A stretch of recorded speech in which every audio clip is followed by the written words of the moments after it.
Heart attack ব্যাপারটা নিয়ে তো আপনারা অনেকেই শুনেছেন এবং হার্ট অ্যাটাক হলে 6 ঘন্টার মধ্যে হসপিটালে যেতে বলা হয়।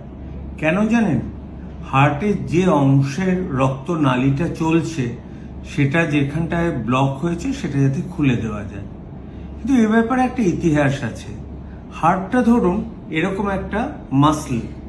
হার্টে 3টে আর্টারি থাকে, একটা লেফট অ্যান্টেরিয়র ডিসেন্ডিং মোটা আর্টারি, একটা রাইট করোনারি আর্টারি, একটা লেফট সার্কামফ্লেক্স আর্টারি।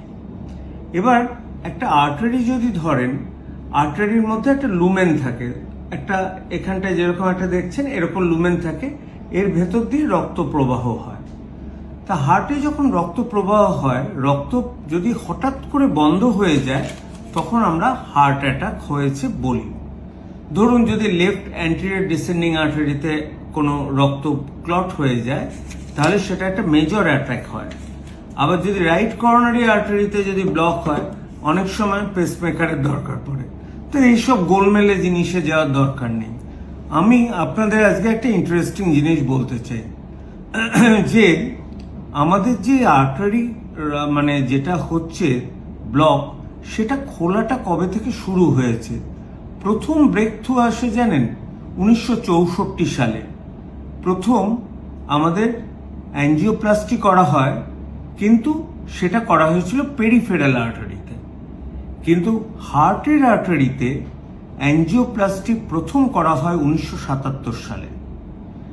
তখন না অ্যাঞ্জিওপ্লাস্টির ব্যাপারটা কি ছিল, এরকম একটা ধরুন নলের মধ্যে বেলুন দিয়ে ফুলিয়ে দেওয়া হতো, দিয়ে যে জায়গাটা আটকে ছিল সেই জায়গাটা খুলে দেওয়া হতো।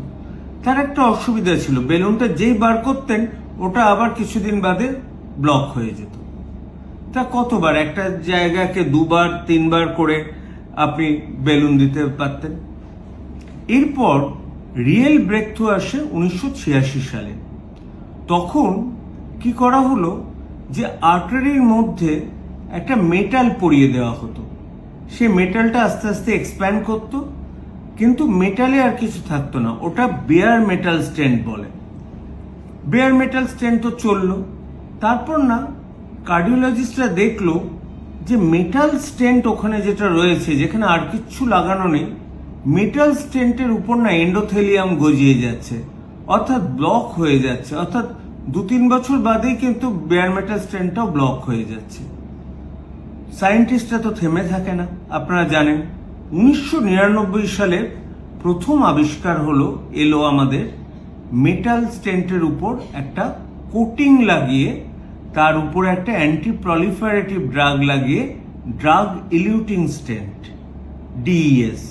এবার ড্রাগ ইলিউটিং স্টেন্টের মজা হচ্ছে, ড্রাগের উপর মানে মেটালের উপর তো ড্রাগ ইলিউটিং, মেটালের উপর তো অ্যান্টি প্রলিফারেটিভ জিনিস লাগানো যায় না।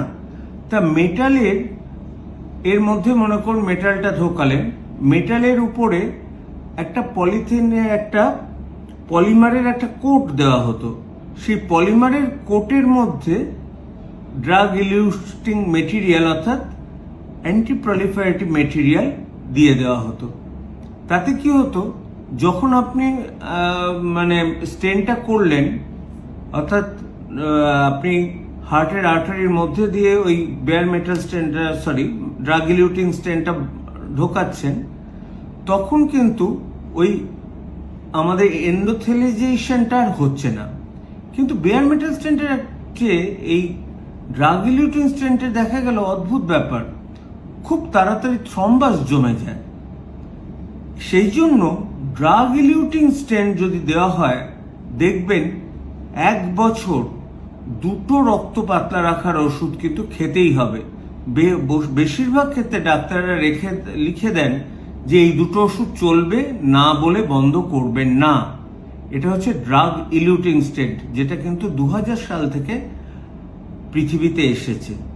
তারপর রিসেন্টলি আজকাল যেটা চেষ্টা করা হচ্ছে যে বেলুনের মধ্যে যদি ওই অ্যান্টি প্রলিফারেটিভ ড্রাগ দিয়ে বেলুন দিয়ে যদি এটাকে ফুলিয়ে দেওয়া যায়, যখন ফোলানো হচ্ছে তখন বেলুনের গায়ে লাগানো যে অ্যান্টি প্রলিফারেটিভ যে মেটেরিয়ালগুলো ড্রাগ ইলিউটিং স্টেন্টে যেটা ইউজ করা হয় সেটা যাতে আর্টারির গায়ে লেগে যায়। মোট কথা হচ্ছে আলটিমেটলি আমাদের এই যে আমরা অ্যাঞ্জিওপ্লাস্টি করছি, কতদিন আর্টারিটা আমরা যাতে পেটেন্ট রাখতে পারি, অর্থাৎ খোলা থাকে যেন। আমাদের লক্ষ্য হবে আর্টারিটা খোলা রাখার জন্য। তার জন্য শুধুমাত্র এই অ্যাঞ্জিওপ্লাস্টি করে কিন্তু হবে না, এর সাথে ডিজিজের যে হওয়ার যে কারণ সেইটাকে ঠিক করতে হবে। ডায়াবেটিস কন্ট্রোল করুন, মোটাত্ব কন্ট্রোল করুন, সিগারেট খাওয়া থাকলে সিগারেট খাওয়া ছাড়ুন।